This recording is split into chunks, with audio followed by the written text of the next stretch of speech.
আমাদের পিকনিক হবে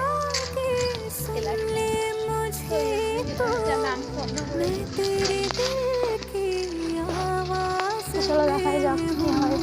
তো তারপর আমি টেলারে চলে যাই। আর আমাদের আজকে টেলারে ছিল মিটিং বলে আমাকে আমার বান্ধবীকে দায়িত্ব দেওয়া হয়েছিল যে পার্লেজি বিস্কুট আনার জন্য। ওই জন্য আমি পার্লেজি বিস্কুট নিয়ে চলে এসেছিলাম। এরকম দাঁড়িয়েছিলাম ও ভিডিও করে নিজে। তা তারপর আমি বাড়িতে চলে আসি। বাড়িতে এসে আমি আমার বোনজিকে বিস্কুটটা দিয়ে দিই। তারপর ছাদে আমি ওকে নিয়ে যাই। তারপর আমার অনেকগুলো কাপড় ছিল, ওকে বসিয়ে রেখে দিয়েছিলাম। তো তারপর আমি কাপড়গুলো তুলে নিলাম, তারপর ওকে কোলে নিলাম। তো তারপর নিচেতে এসে দেখি যে আমাদের এরকম অবস্থা হয়ে আছে এখানটা। তারপর আমি জলদি করে ঝটপট করে তাঁতি করে ঠিক করে নিলাম, কারণ মা তো নেই, ওই জন্য আমাকেই ঠিক করতে হবে। ওই জন্য তাঁতি করে ঠিক করে নিলাম। তো তারপর দেখছি যে হাঁসগুলো অনেক চিল্লা ছিল, তো তার জন্য তারপর ভাতটা দিয়ে দিলাম। আজকের মতো টাটা।